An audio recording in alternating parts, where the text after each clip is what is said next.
disciples transforming lives. Apa yang menghentikan Anda? Mungkin orang lain, orang tua Anda, kakak Anda, keluarga Anda, semua orang berkata bahwa mana mungkin dia bisa jadi apa-apa. Mana mungkin dia bisa rintis bisnis dan jadi sukses. Mana mungkin, kan kamu begini. Saudara, potensi yang ada dalam diri Anda itu real. Kalau Anda izinkan itu digali dan melangkah bersama dengan Tuhan, saudara akan melihat kuasa Roh Kudus membebaskan Anda, memampukan Anda melakukan perkara-perkara yang Anda nggak bisa lakukan. Into the unknown. Saudara, saya ini menjelaskan mengenai satu orang yang bernama Kapten Chuck Yeager. Ya, bisa dilihat. Nah, foto berikutnya. Next. Nah, saudara, pada tahun 1947 terjadi kemajuan yang berarti, khususnya di dalam dunia penerbangan, saudara. Karena apa? Karena seorang pilot asal Amerika Serikat bernama Kapten Chuck Yeager ini berhasil menerbangkan pesawat melebihi kecepatan suara. Padahal sebelumnya semua pakar dan semua orang itu sangat yakin bahwa pesawat tidak akan mungkin terbang lebih cepat dari kecepatan suara. Kecepatan suara itu diketahui sekitar 1238 km per jam. Itu kecepatan suara. Nah, sebelumnya yaitu pada 27 September 1946 terjadi sebuah kecelakaan yang menewaskan seorang pilot ya dari anak dari perancang pesawat terkenal di Inggris. Ya. Pilot ini tewas karena berusaha memecahkan rekor dunia untuk di dalam area kecepatan terbang. Dan kecelakaan ini menguatkan sebuah opini bahwa memang betul sebuah pesawat tidak akan mungkin melebihi kecepatan suara atau 1 Mach. Ya. Dan tidak ada satupun pesawat akan mampu terbang melebihi 1 Mach atau kecepatan suara. Tidak mungkin. Jadi kecelakaan itu memperkuat sebuah opini bahwa memang benar tidak mungkin sebuah pesawat bisa menembus kecepatan suara. Ya. Tapi apa yang terjadi? Kapten Chuck Yeager di tahun 47 ya berhasil melebihi kecepatan suara 1 Mach.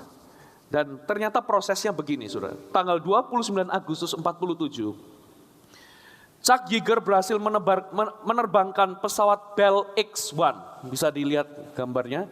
Nah, nggak tahu apakah ini jelas? Ya. Hingga mencapai, jadi dengan pesawat ini di bulan Agustus tahun 47, ia mencapai kecepatan 0,85 Mach. Belum 1 Mach. Dalam penerbangan perdananya menggunakan pesawat ini. Lalu selama 6 penerbangan berikutnya, ia menghadapi guncangan yang hebat yang mampu membanting posisi pesawat di udara itu secara mendadak ketika dia berusaha untuk mencapai 1 Mach. Dan pada penerbangan ke-8 menggunakan pesawat ini, tanggal 10 Oktober, ia mencapai kecepatan 0,997 Mach. Hampir 1 Mach. Namun tidak dapat melanjutkan penerbangan itu karena sepenuhnya pesawat itu kehilangan kendali. Jadi dia harus menurunkan kecepatan untuk mendapatkan kendali dari pesawat itu. Ya. Dan baru pada tanggal 14 Oktober 1947 ia berhasil menembus batas kecepatan 1 Mach menggunakan pesawat ini. Ya. Ternyata Kapten Chuck Yeager itu telah menembus batas yang belum pernah dicapai manusia. Ya, dan apa yang dilakukan oleh Chuck Yeager ini, Saudara, merintis sebuah perjalanan. Gara-gara Chuck Yeager berhasil menembus kecepatan 1 Mach, itu merintis buat penerbang-penerbang lain dan teknologi. Sehingga akhirnya di dalam generasi itu pun manusia berhasil mencapai ke bulan dengan menggunakan sebuah pesawat ya yang mencapai kecepatan 2 Mach atau 2 kali kecepatan suara. Karena apa? Semenjak Chuck Yeager itu berhasil menembus kecepatan suara, opini bahwa pesawat tidak mungkin melampaui kecepatan suara runtuhlah. Dan sejak hari itu teknologi semakin meningkat dan kita tahu bahwa ternyata manusia pun sampai ke bulan dengan menggunakan 2 kali kecepatan suara. Nah, dan hari ini kita tahu bahwa sound barrier, ya, sound barrier itu bagi zaman dulu itu nggak mungkin bisa mencapai kecepatan suara. Itu cuman mitos. Dan lihat perkembangan berikutnya, saudara. Coba lihat gambar-gambar pesawat berikutnya. Setelah Chuck Yeager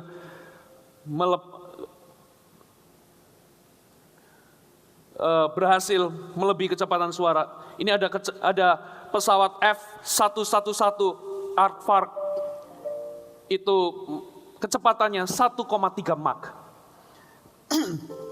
Jadi Anda dari Jakarta ke Surabaya itu mungkin berapa ya?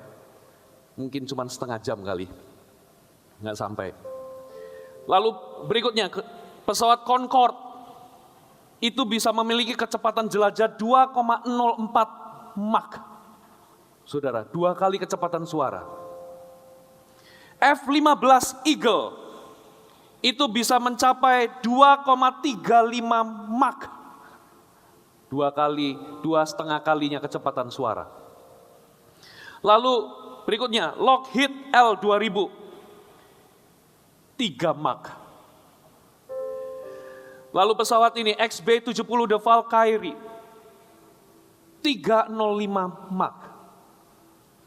SR-71 Blackbird, 3,7 Mach.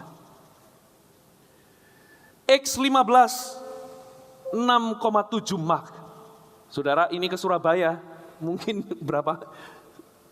berapa menit ya? Dari Surabaya ke Jakarta maksudnya. Jakarta ke Surabaya, Surabaya ke Jakarta.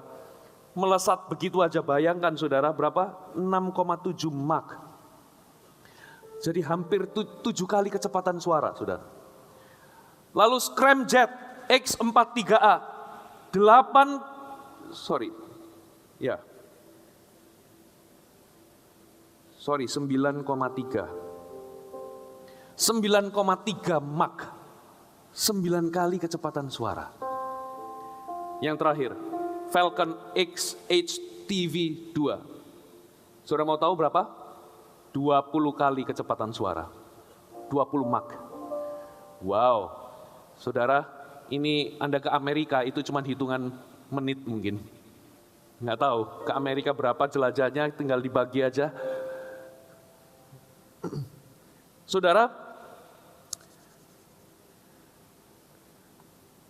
sebagaimana yang terjadi pada alam fisik, ternyata prinsip yang sama juga terjadi pada alam rohani. Tuhan itu ternyata punya tingkatan-tingkatan atau tempat-tempat baru bagi kita. Katakan tempat baru. Dan Tuhan mau untuk kita bisa mengalaminya dan memasukinya. Supaya kita bisa mengalaminya. Asal saudara bertahan maju, menerobos setiap hambatan yang menghambat atau menentang kemajuan kita.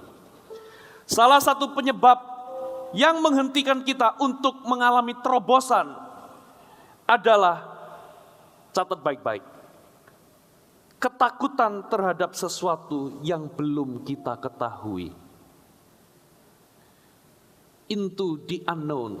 Ketakutan terhadap sesuatu yang belum kita ketahui. Ini adalah sebuah tempat yang baru bagi kita. Ini adalah sebuah tempat yang kita belum pernah ke sana. Ini adalah sebuah tempat yang sangat asing bagi kita. Sama seperti Chuck Yeager, pesawat bisa melaju dengan kecepatan atau melampaui kecepatan suara. Bagi mereka itu adalah sesuatu yang baru. Sama sekali baru. Belum pernah dialami oleh satu orang pun.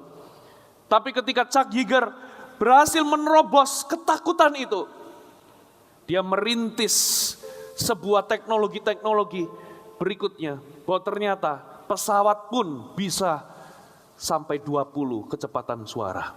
20 kali kecepatan suara. Tapi sebelum ada seseorang berani menerobos, itu tidak pernah terjadi. Jadi salah satu penyebab yang menghentikan kita mengalami kemajuan, mengalami terobosan dalam kehidupan kita adalah ketakutan terhadap sesuatu yang kita belum pernah atau tidak mengetahuinya. Nah, Tuhan menantang kita untuk meresponi panggilannya di dalam iman. Dengan cara apa? Untuk membuat kita, untuk meminta kita dan menolong kita melakukan sesuatu yang belum pernah kita lakukan sebelumnya. Yang setuju katakan amin. Saudara, saya percaya Tuhan sedang menantang Anda untuk melakukan sesuatu yang belum pernah Anda coba sebelumnya. Belum pernah Anda alami sebelumnya. Belum pernah Anda lakukan sebelumnya. Dengan cara ini Tuhan ingin memberikan sebuah terobosan dalam kehidupan kita. Yang percaya katakan amin. Coba kita akan belajar dari satu perikop ayat. Kita baca di Lukas 1 ayat yang ke-26 sampai 38. Lukas 1 ayat 26 sampai ayat yang ke-38. Yang sudah ketemu bisa katakan amin. Coba kita baca ya. Judulnya pemberitahuan tentang kelahiran Yesus. Dalam bulan yang ke-6, Allah menyuruh malaikat Gabriel datang ke sebuah kota di Galilea bernama Nazaret. Kepada seorang perawan yang bertunangan dengan seorang bernama Yusuf dari keluarga Daud. Nama perawan itu Maria. Ketika malaikat itu masuk ke rumah Maria, ia berkata, "Salam hai engkau yang dikaruniai, Tuhan menyertai engkau."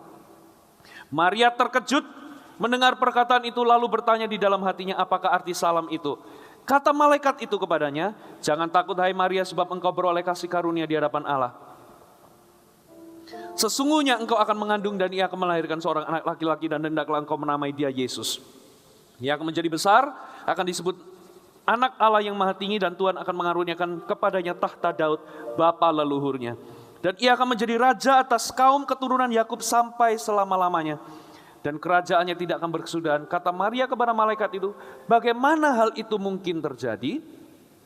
Karena aku belum bersuami." Jawab malaikat itu kepadanya, "Roh Kudus akan turun ke atasmu dan kuasa Allah yang maha tinggi akan menaungi engkau. Sebab itu anak yang akan kau lahirkan itu disebut kudus, anak Allah. Dan sesungguhnya Elisabet sanakmu itu, ia pun akan mengandung seorang anak laki-laki pada hari tuanya. Dan inilah bulan yang ke-6 bagi dia yang disebut mandul itu. Sebab bagi Allah tidak ada yang mustahil." Kata Maria, "Sesungguhnya aku ini adalah hamba Tuhan, jadilah padaku menurut perkataanmu itu." Lalu malaikat itu meninggalkan dia. Saudara, ini adalah sebuah kisah di mana Tuhan meminta Maria pergi ke wilayah yang tak seorang pun pernah melaluinya atau pernah ke sana. Tidak ada seorang pun di dalam sejarah manusia pernah diminta oleh Tuhan untuk mengandung atau hamil tanpa persetubuhan. Gitu ya. Tanpa persetubuhan dengan manusia dan bahkan mengandung seorang putra Allah dan menjadi apa ya? Menjadi instrumen atau wadah bagi kelahiran sang juru selamat bagi dunia. Tidak pernah ada seorang pun yang mengalami ini sebelumnya. Jadi kita akan belajar dari kehidupan Maria, bagaimana dia bisa melewati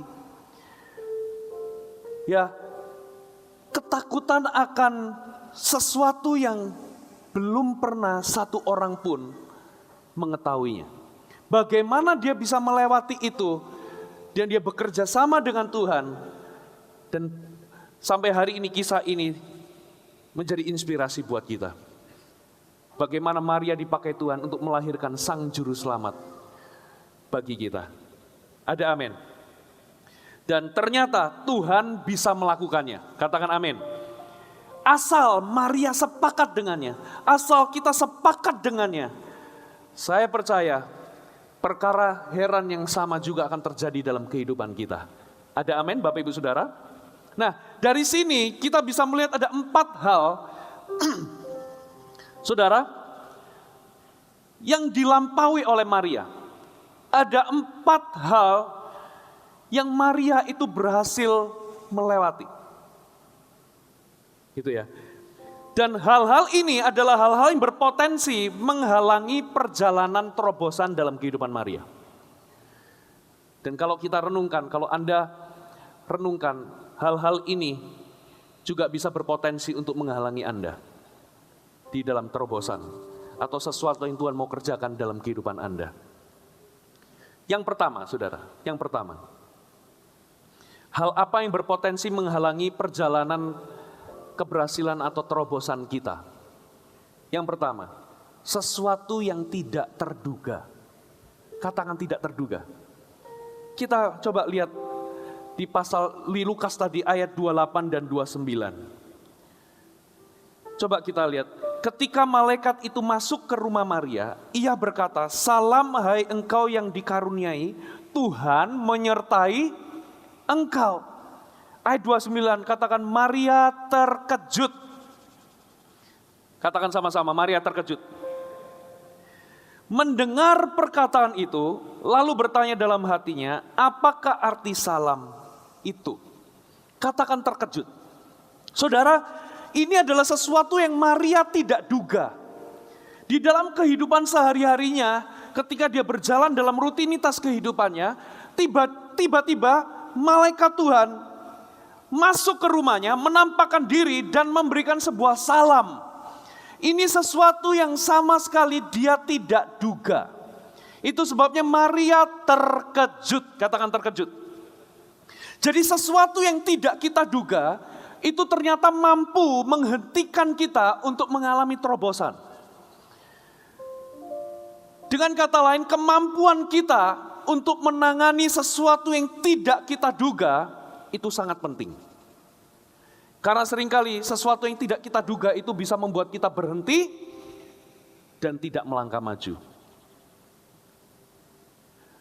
Yang setuju katakan amin. Maksudnya bagaimana Pak Fuji? Saudara, satu kali begini, ada seorang penumpang taksi, itu dia naik sebuah taksi, saudara. Gitu ya, entah somehow pokoknya akhirnya dia, karena dia mencapai ke tempat dia mau tuju, dia akhirnya menepuk bahu dari supir taksinya. Pak, stop kiri. Ternyata supir taksinya langsung terkejut, dia banting setir, dia hampir menabrak, akhirnya singkat cerita mobil itu berhenti. Dia terkejut, supirnya itu. Aduh, lalu supirnya minta maaf. Pak, saya minta maaf, Pak, saya minta maaf. Ya, saya betul-betul minta maaf. Ini adalah kali pertama saya jadi supir taksi. Gitu ya. Oh, lalu bagaimana? Saya 25 tahun itu jadi supir pengangkut jenazah. Jadi kalau ada yang, ini dia terkejut sekali saudara. Karena dia terbiasa ngangkut mayat. Nah kali ini kok ada mayat, nablek-nablek dia gitu ya saudara. Terkejut. Nah itu adalah sesuatu yang tidak kita duga sama sekali. Halo amin. Saudara, inilah yang terjadi ketika tahun 2012 kemarin, saudara, saya sempat tadi cerita dengan teman-teman di ibadah pagi. Tahun 2012 kemarin kami mengangkat secara bersamaan 100 orang CG leader baru. Itu cukup menggemparkan dan cukup mengejutkan banyak dari sponsor-sponsor di dalam CG. Ya, karena apa? Mereka dalam waktu sebelum itu betul-betul kita angkat 2 bulan, mereka itu didatangin, diwawancara, lalu dikasih kepercayaan. Mau nggak jadi pemimpin CG? Itu sesuatu yang tidak mereka duga. Ya, itu sesuatu yang kalau mereka tidak siap dengan sesuatu yang tidak terduga itu, kemungkinan besar mereka menolak dan menjawab tidak. Betul atau betul? Ya, contoh nih, saya minta siapa yang hari ini posisinya bukan CGL, bukan sponsor, Anda jemaat biasa di dalam CG ataupun Anda belum ber-CG, bisa angkat tangan sejenak. Angkat tangan. Oh, semuanya pemimpin semua ini. Coba siapa yang belum jadi pemimpin apa-apa di sini, di kelompok sel, angkat tangan. Coba saya pengen tahu. Oke, kira-kira apa yang terjadi kalau misalnya Pastor Samuel atau siapa tadi, Pastor Yohanes mendatangi Anda besok jadi pemimpin CG ya?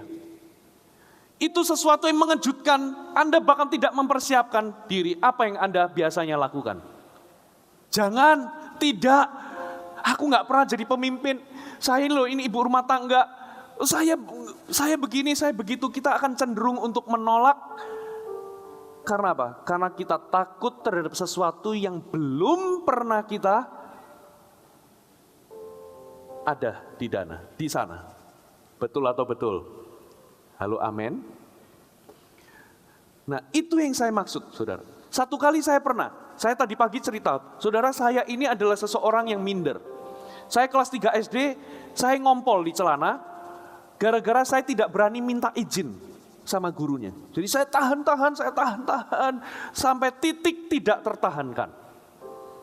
Jadi itu keluar aja, saudara. Dan waktu keluar itu paling enggak, kalau orang kan biasanya kalau keluar begitu kan bisa ngerem sedikit, direm-rem gitu, seret gitu kan. Ini enggak ada remnya, saudara. Bener-bener cur gitu, saudara. Dan perasaannya itu mixed feeling.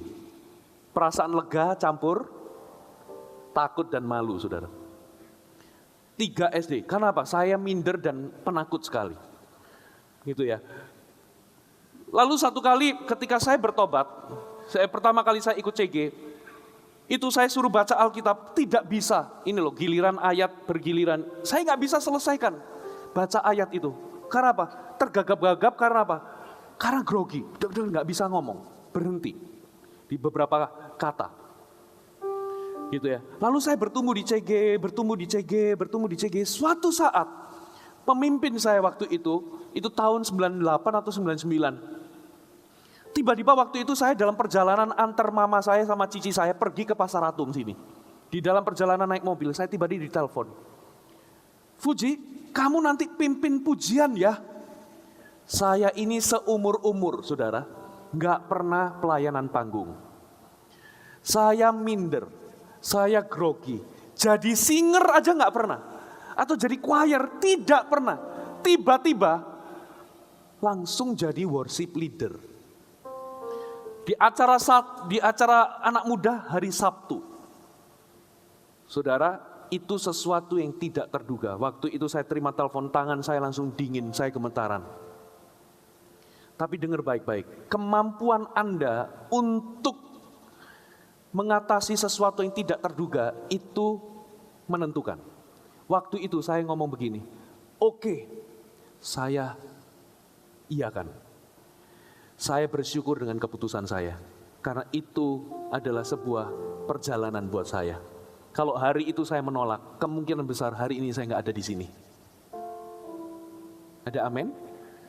Saya pokoknya iya dulu, saudara. Beneran, saudara. Ya, saya WL di sini, gitu ya.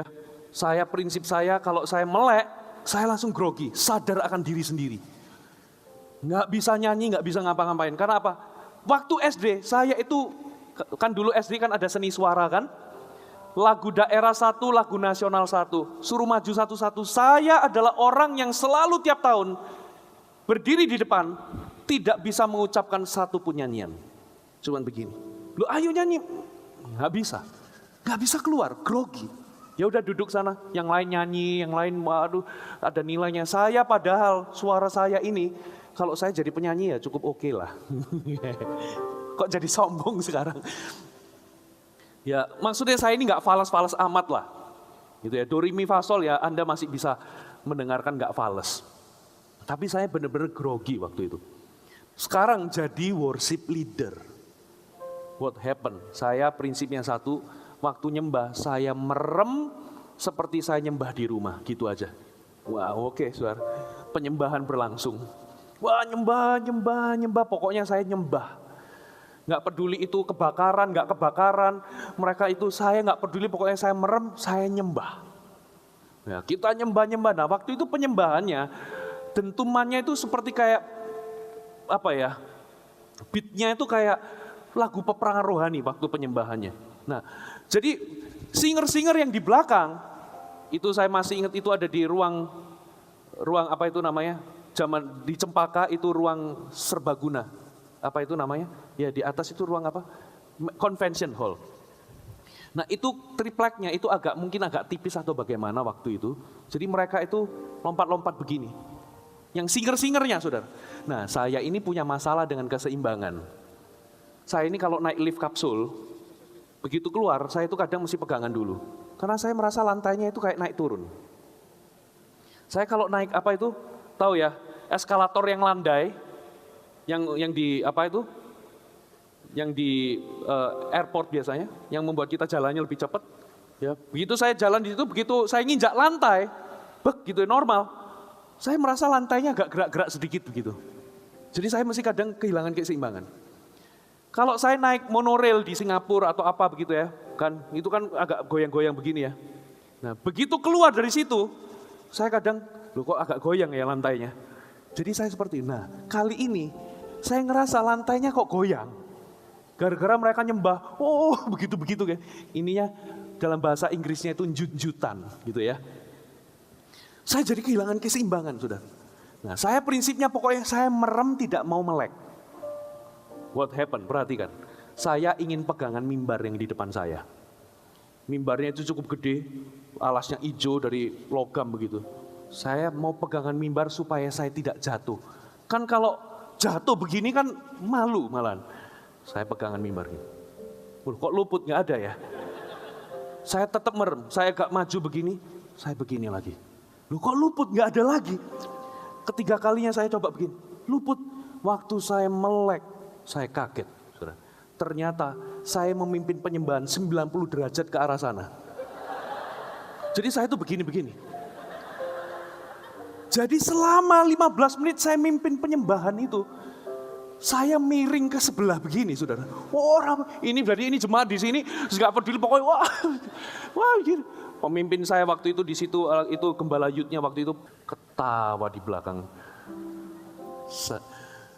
Saya malu, betul-betul malu. Tapi dengar baik-baik, sekalipun malu, saya waktu itu terkejut waktu kamu jadi WL ya. Itu pengalaman yang tidak terlupakan bagi saya. Saya terkejut sesuatu yang saya nggak siap. Tapi saya belajar untuk apa? Memiliki kemampuan kepada hal-hal yang berupa kejutan. Pokoknya saya yes dulu, walaupun saya tahu saya belum mampu. Katakan amin. Saya terima dulu, walaupun saya belum mampu.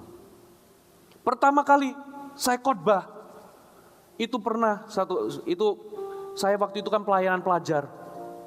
Saya tuh hampir nggak pernah khotbah, saudara. Jarang khotbah. Satu kali Pastor Philip waktu di kantor panggil saya. Dia panggil nama kecilnya saya. Fu, kamu nanti gantiin Koko diundang. Ini ada acara persekutuan kecil. Kamu yang terjun ya. Oke, siap. Gitu ya. Saya pergi ke sana, saudara. Saya bawa waktu itu penilik atau coach di bawah saya waktu itu di dalam pengembalaan. Saudara, yang disambut itu penilik saya, saudara. Silakan Pak. Woi. Loh, ini pembicaranya saya loh padahal. Pembicaranya saya nggak bisa ngomong. Awal-awal saya grogi waktu ngomong. Tapi itu adalah kesempatan, katakan amin. Sesuatu yang tidak terduga. Nah, lalu ada lagi kejadian serupa yang tadi pagi saya ceritakan. Tiba-tiba teman satu CG saya, Sweet 17. Lalu dia minta saya jadi apa? MC. Saudara, saya jadi WL aja grogi. Saya bukan orang panggung. Sekarang suruh mimpin MC di sebuah pesta sekali seumur hidup. Sweet 17, saudara. Saya nggak mau, aduh janganlah aku nggak bisa begini. Ayolah nggak ada orang lagi. Ya udahlah, oke. Hari H, saudara. Ya, saya jadi master seremoni. Mari kita bangkit berdiri sama-sama gitu ya. Ini kuetar sudah di depan, orang tua sudah ada di depan. Ini singkat cerita yang ulang tahun harus meniup lilin di kuetar tersebut. Dan setelah meniup lilin saya ngomong nanti setelah tiup lilin kita akan nyanyikan sama-sama lagu selamat ulang tahun. Ya, drumnya sudah gitu kan. Ya, lalu ditiup. Saya langsung ambil suara, saudara. Selamat ulang tahun. Saya pede, saudara. ulang tahun, selamat ulang tahun. Saya baru sadar endingnya. Dan tahun baru. Saya langsung pencerahan atau pewahyuan itu terbuka. Ternyata saya salah lagu, saudara. Itu lagu Natal, saudara. Kejutan, katakan kejutan. Dan hari ini saya bisa ada di tempat ini nggak grogi. Itu karena saya berhasil berkata ya kepada kejutan. Berkata ya kepada sesuatu yang belum pernah saya alami, belum pernah saya ada di dalamnya. Belum saya pernah ketahui. Saya nggak bisa dulu membayangkan saya khotbah begini, saya nggak bisa bayangin. Di depan banyak, itu sesuatu yang menakutkan bagi saya. Itu sesuatu yang baru bagi saya. Tapi kemampuan Anda untuk mengelola yang tidak terduga itu seringkali akan menolong Anda untuk melewati sesuatu yang belum pernah Anda lewati sebelumnya. Tapi kalau Anda tidak bisa mengelola itu, seringkali sesuatu yang tidak terduga itu menghentikanmu untuk maju. Ya, do you mudeng? Yang kedua, saudara. Yang kedua. Apa yang mampu berpotensi menghalangi perjalanan terobosan kita dan perjalanan terobosan Maria? Yang kedua adalah, perhatikan, sesuatu yang di luar pengalaman kita. Sesuatu yang di luar pengalaman kita. Saudara, apa yang dikatakan, coba kita baca ayat 30 dan 33, sampai 33. Lukas 1 ayat 30 sampai 33. Anda masih bersama dengan saya, amin? Kata malaikat itu kepadanya, jangan takut hai Maria, sebab engkau beroleh kasih karunia di hadapan Allah. Sesungguhnya engkau akan mengandung dan akan melahirkan seorang anak laki-laki. Hendaklah engkau menamai dia Yesus. Ia akan menjadi besar dan akan disebut anak Allah yang Maha Tinggi. Dan Tuhan Allah akan mengaruniakan kepadanya tahta Daud bapa leluhurnya. Dan ia akan menjadi raja atas kaum keturunan Yakub sampai selama-lamanya. Dan kerajaannya tidak akan berkesudahan. Nah, perhatikan saudara. Apa yang dikatakan malaikat kepada Maria itu sesuatu yang belum pernah dia alami. Belum pernah ada di dalam pengalamannya. Sehingga dia tidak pernah punya pattern atau acuan atau sesuatu yang dia bisa pelajari. Orang tuanya juga nggak mungkin mempercayainya. Kalau di zaman itu ada komputer, ya kalau dia googling begitu ya, 10 langkah bagaimana bertemu dengan malaikat Gabriel. Nggak ada, saudara. Tidak ada sebuah tips apa yang kulakukan jika aku hamil di dalam Roh Kudus. Nggak ada. Apa yang seharusnya Anda lakukan ketika Anda mengandung bayi juru selamat dunia? Nggak ada panduannya. Nggak ada pengalaman. Itu sesuatu yang benar-benar baru. Ya. Mengandung di dalam Roh Kudus, itu sesuatu yang belum atau di luar pengalaman dia. Dia nggak pernah punya pengalaman seperti ini. Ya, nah kalau kita diminta melakukan sesuatu yang kita pernah paling tidak mengalaminya, at least kita ini bisa punya apa, saudara? Acuan. Tapi ini nggak pernah. Ya, sama seperti begini loh, saudara itu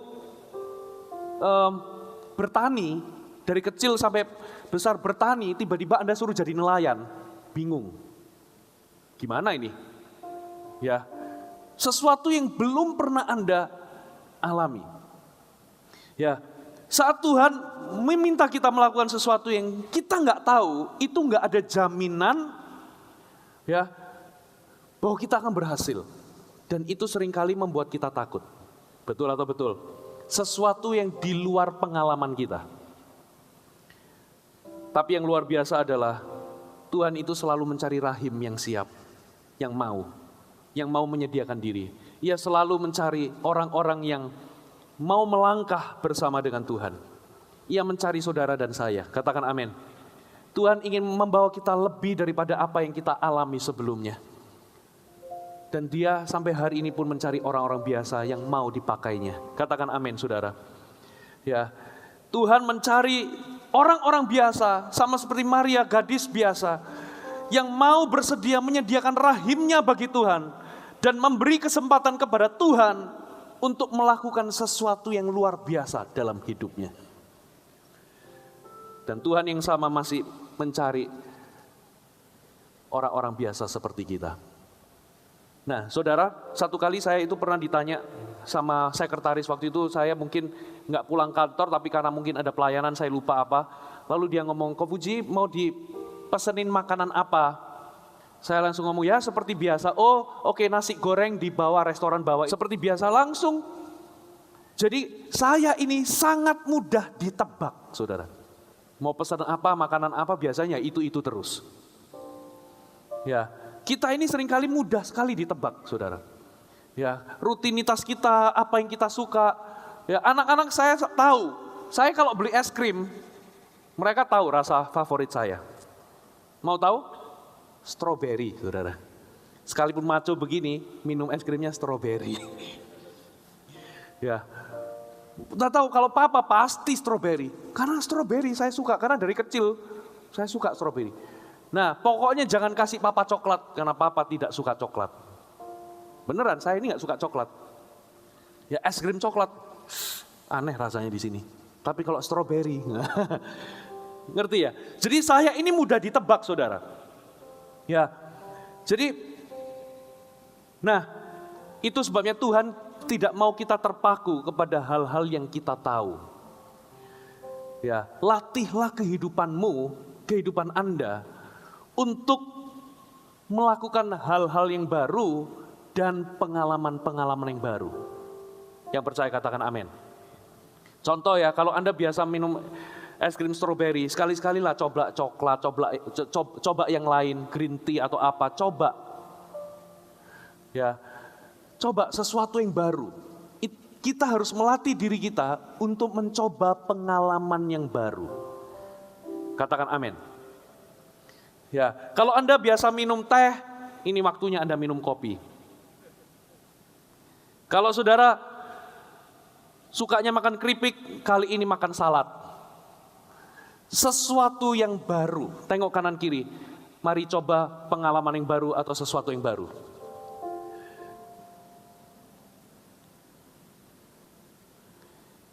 Halo, amin.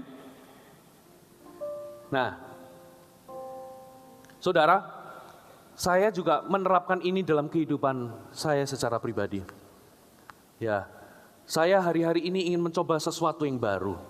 Beberapa waktu yang lampau saya ini, Tuhan, saya ini sudah dulu nggak pernah khotbah, sekarang bisa khotbah. Tuhan, saya dulu nggak gini, saya dulu pernah ada sebuah momen, saya kok khotbah penginjilan bisa, tapi kok nggak pernah lihat saya ngusir setan ya. Saya mau pengalaman ngusir setan. Saya minta sama Tuhan karena itu bagi saya pengalaman yang benar-benar baru. Saya nggak pernah pelayanan ngusir setan. Dulu kalau saya waktu saya dulu punya teman SMP pernah dibonceng gitu ya. Pernah saya itu pergi dibonceng lewat kuburan, saudara. Nah, teman SMP saya ini orang Katolik, saudara. Waktu dia nyampe ke sebuah kuburan, tiba-tiba dia, saya nggak ngerti kalau itu kuburan, tiba-tiba dia nyanyi, Bapa kami di dalam surga, kamu kok nyanyi kenapa? Ini kuburan bro, saya jadi ikut nyanyi, dimuliakanlah namamu.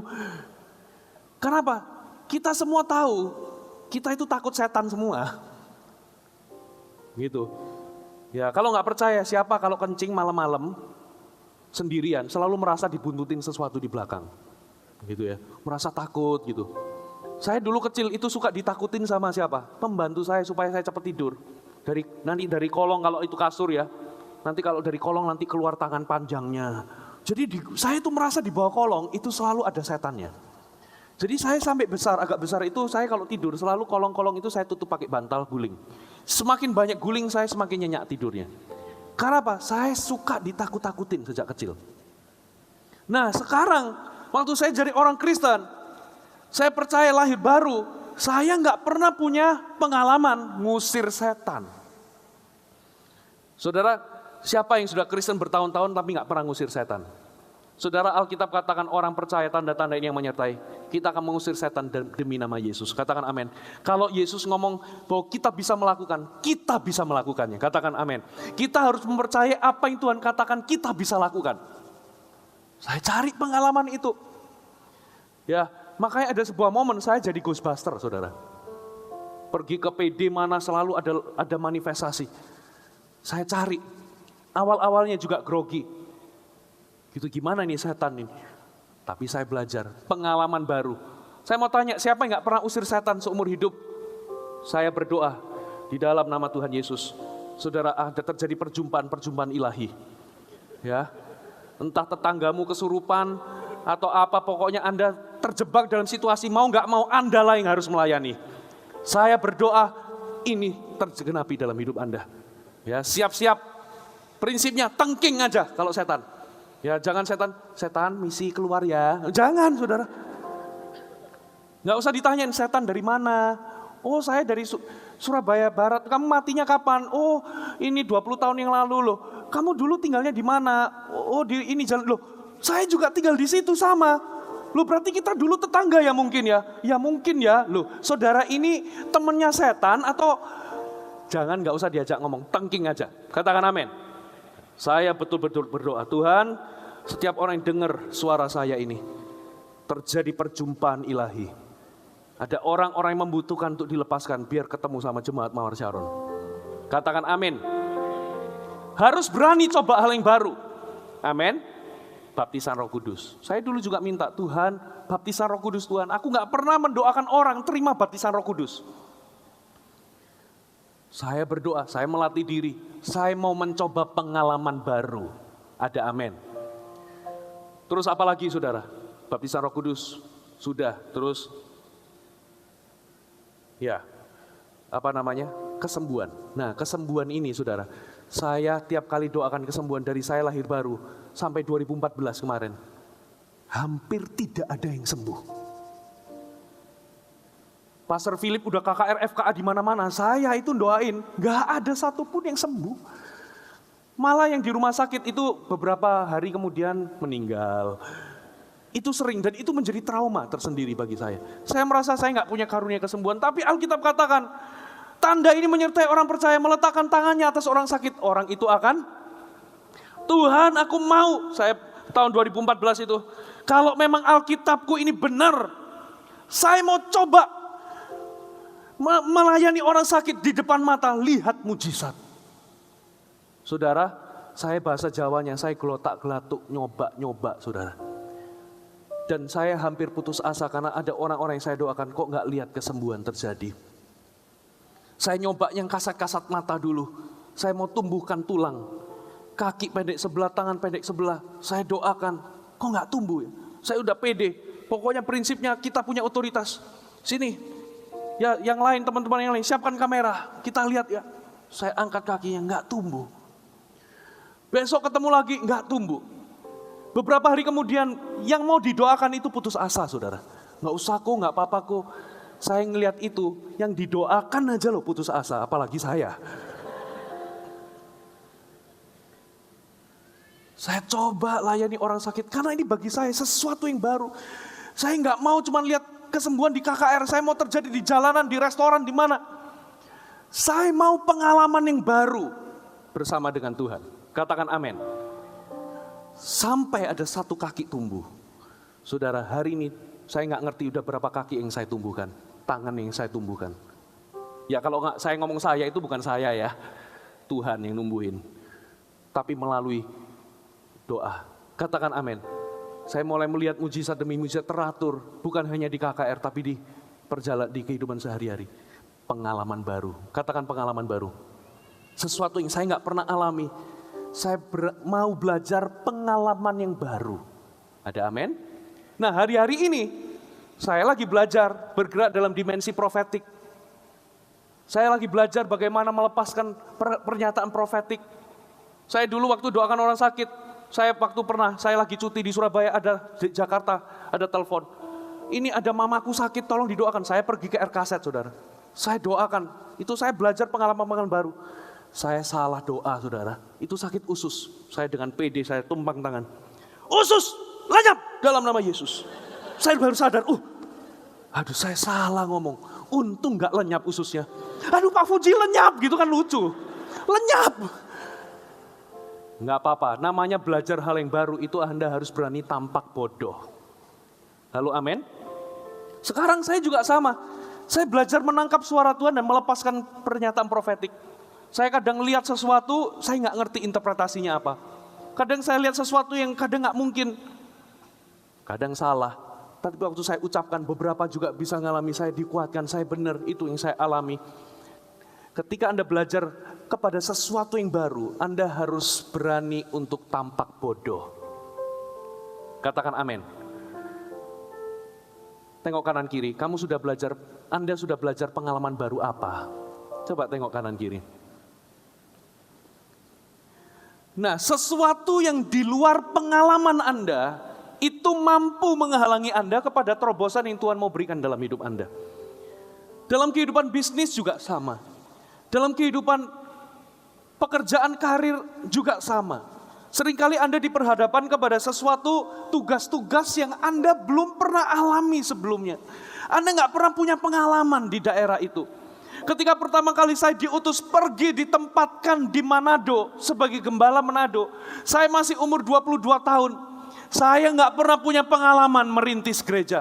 Saya nggak pernah punya pengalaman jadi pendeta bagaimana.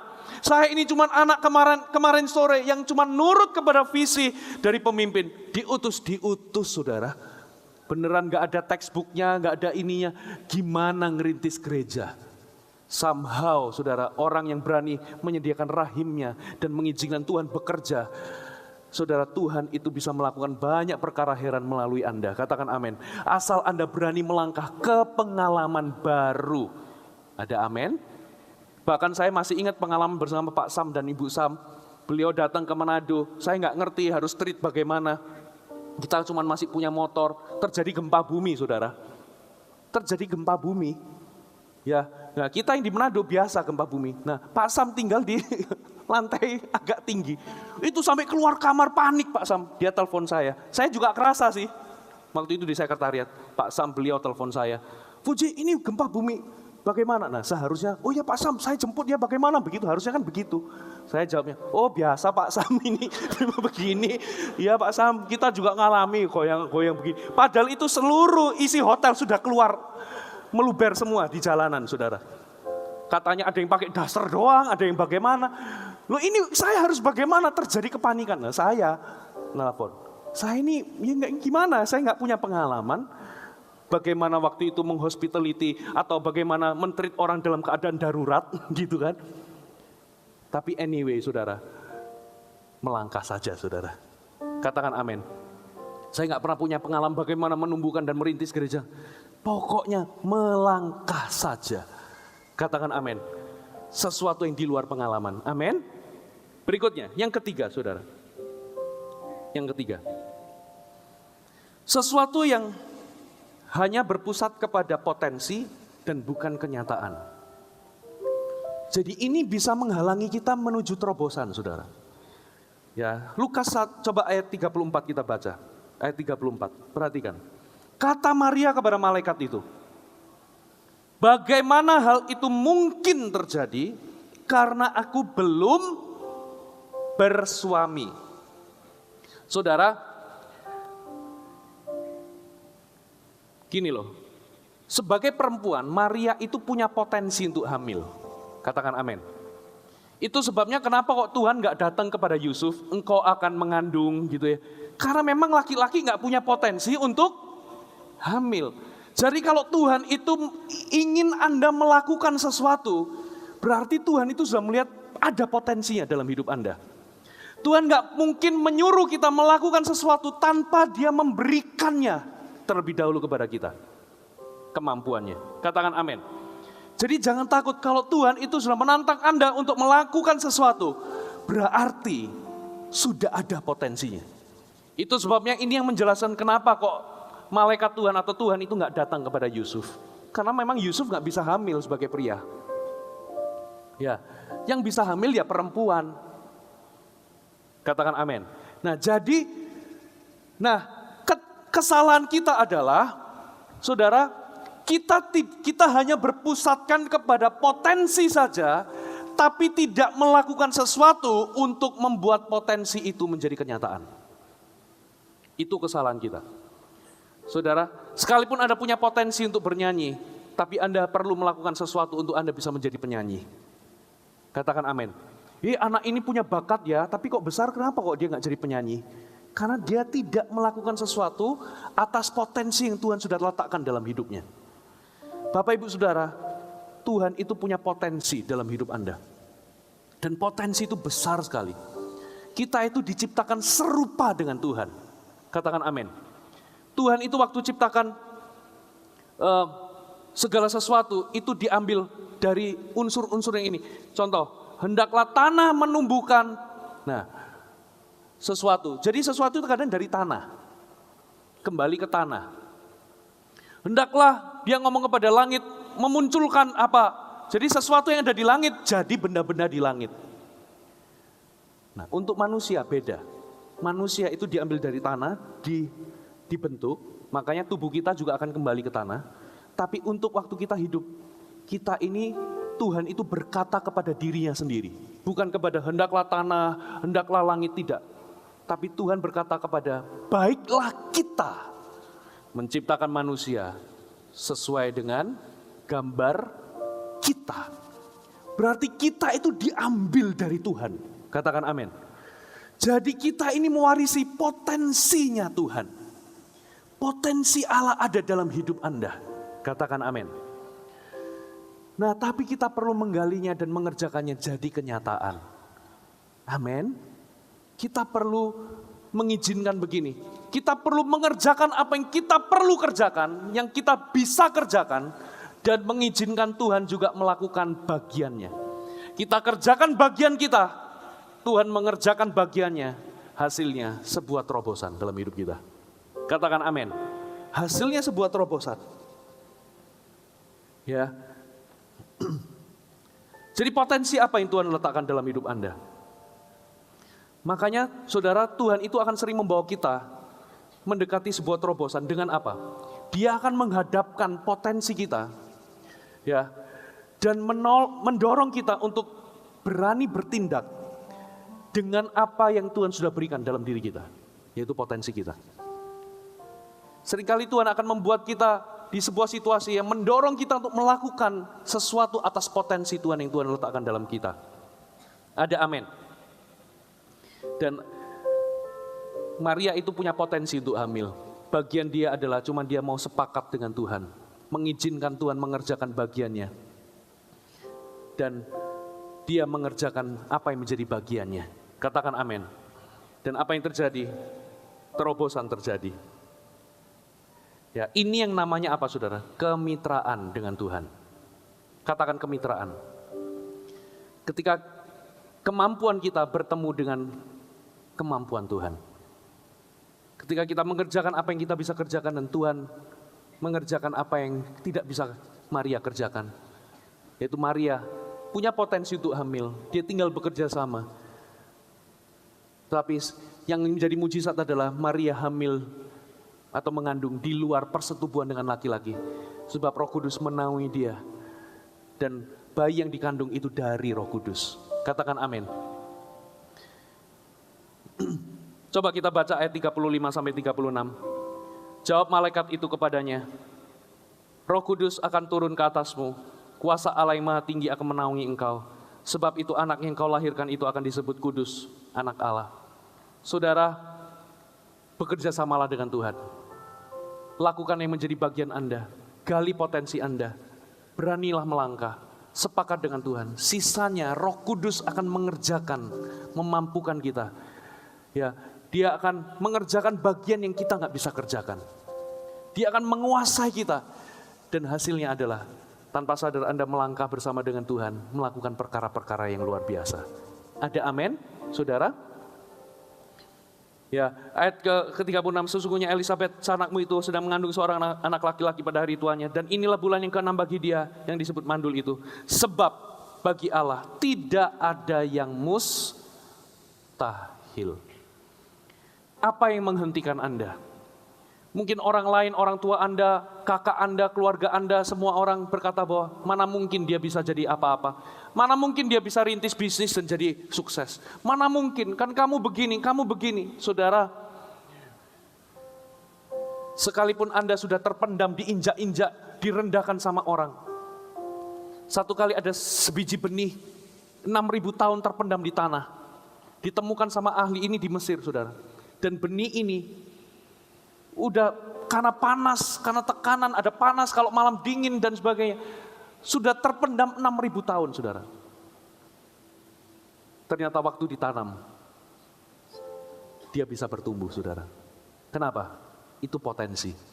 Sekalipun dunia merendahkanmu, sekalipun Anda ditutup oleh keminderan, sekalipun Anda, gambar diri Anda rusak hari ini, gara-gara orang-orang mengatakan kamu gak bisa, kamu begini. Potensi yang ada dalam diri Anda, itu real. Sayangnya itu terpendam oleh gambar diri yang salah, oleh perkataan manusia yang tidak membangun dan sebagainya. Kalau Anda izinkan itu digali dan melangkah bersama dengan Tuhan, saudara akan melihat kuasa Roh Kudus membebaskan Anda, memampukan Anda melakukan perkara-perkara yang Anda gak bisa lakukan. Tiba-tiba Anda merintis bisnis dan Anda 2, 3 tahun, 5 tahun ke depan, Anda bisa jadi sukses dan mapan. Anda bisa berhasil dalam karir. Anda bisa melakukan banyak hal yang sebelumnya Anda nggak bisa lakukan. Karena potensi Allah ada dalam hidup Anda. Amin. Yang terakhir, saudara. Yang terakhir. Apa yang berpotensi menghalangi kita kepada terobosan kita adalah sesuatu yang membawa konsekuensi. Katakan konsekuensi. Mari kita baca ayat 38. Ayat selanjutnya. Kata Maria, sesungguhnya aku ini adalah hamba Tuhan. Jadilah padaku menurut perkataanmu itu. Lalu malaikat itu meninggalkan dia. Saudara, Maria mengambil keputusan untuk mempercayai Tuhan. Dan berkata, aku ini hamba Tuhan. Aku memutuskan untuk iya Tuhan. Terjadilah menurut perkataanmu. Saudara, keputusan yang diambil ini ternyata punya konsekuensi atau resiko yang besar. Resiko yang pertama, saudara. Secara fisik, dia akan menerima konsekuensi dari kelahiran atau kehamilan. Dia akan mual-mual, muntah-muntah, seperti yang dialami oleh Anda ibu-ibu yang hamil. Anda akan mengalami ngidam-ngidam. Ada orang yang ngidamnya makan sabun. Itu ada loh, saudara. Ada yang ngidamnya aneh-aneh begitu ya. Saudara mungkin mual, beberapa orang pendarahan, sakit bersalin dan sebagainya.